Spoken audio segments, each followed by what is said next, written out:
সরকার এলে লক্ষ্মীর ভান্ডার বন্ধ করে দেবে।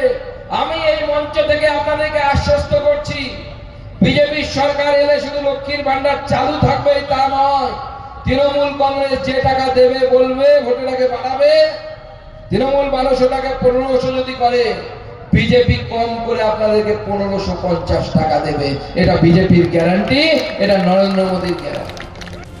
আসন্ন বিধানসভা নির্বাচনের আগে বৃহস্পতিবার বিকেলে হরিরামপুর বিধানসভা বুনিয়াদপুর বাসস্ট্যান্ডে পরিবর্তন সংকল্প সভা করেন কেন্দ্রীয় শিক্ষা প্রতিমন্ত্রী সুকান্ত মজুমদার। সবাই উপস্থিত ছিলেন বিজেপির সাধারণ সম্পাদক বাপি সরকার, দেবব্রত মজুমদার সহ অন্যান্য নেতৃত্বরা। সভা মঞ্চ থেকে মুখ্যমন্ত্রী মমতা বন্দ্যোপাধ্যায়, অভিষেক বন্দ্যোপাধ্যায় ও শাসক দল তৃণমূল কংগ্রেসকে কটাক্ষ করেন সুকান্ত মজুমদার। পাশাপাশি হরিরামপুরের বিধায়ক তথা রাজ্যের ক্রেতা সুরক্ষা দপ্তরের মন্ত্রী বিপ্লব মিত্রের বিরুদ্ধেও অভিযোগ তুলে ধরেন তিনি। তার দাবি, বিধায়ক হবার পরও বিপ্লব মিত্র এলাকায় সেভাবে থাকেন না এবং সাধারণ মানুষের সঙ্গে যোগাযোগ রাখেন না। 2021 সালের পর হরিরামপুর বিধানসভায় উন্নয়নের অভাব ও দুর্নীতির অভিযোগ তুলে ধরে আগামী নির্বাচনে তৃণমূলকে সরিয়ে বিজেপিকে ক্ষমতায় আনার আহ্বান জানান সুকান্ত মজুমদার। তিনি বলেন, বালুরঘাট দিল্লি ট্রেনের পর বালুরঘাট বেঙ্গালুরু ট্রেন চালু হয়েছে এবং আগামী দিনে জেলায় আরো উন্নয়ন হবে। পুনরায় জয়ী হলে বুনিয়াদপুর কালিয়াগঞ্জ রেল সংযোগ বাস্তবায়িত হবে বলে আশ্বাস দেন তিনি।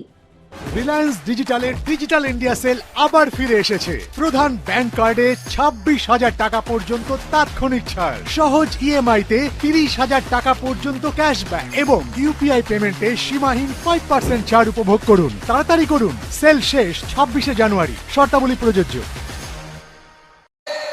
তৃণমূল কংগ্রেসের নেতারা বিভিন্ন জায়গায় যাচ্ছে, অভিষেক বন্দ্যোপাধ্যায় যাচ্ছে, আমাদের জেলাতেও কিছুদিন আগে এসেছিলেন। দুজনকে নিয়ে খুব রাজনীতি করার কিছুদিন চেষ্টা করলেন, করতে দিন রাজনীতি। পুলিশ প্রশাসনকে দিয়ে মাঠ ভরছে না, অভিষেক বন্দ্যোপাধ্যায় গেলে লোক হচ্ছে না, আর ভয়ে তিনি কলকাতায় থাকছেন না। এই বুঝি ইডি কানটা ধরে তুলে নেয়, এই বুঝি ইডি কানটা ধরে তুলে নেয়, ঘুরে বেড়াচ্ছে বিভিন্ন জায়গায়, ভাবছে বেঁচে যাব। বাবা, তুমি বাঁচবে না, বিজেপি তোমার ব্যবস্থা করবে, বিজেপি তোমার ট্রিটমেন্ট করবে, বিজেপি ছেড়ে দেওয়ার পাত্র নয়। বংশিয়ারি থেকে মান্টি সিং এর রিপোর্ট, কুলিক নিউজ।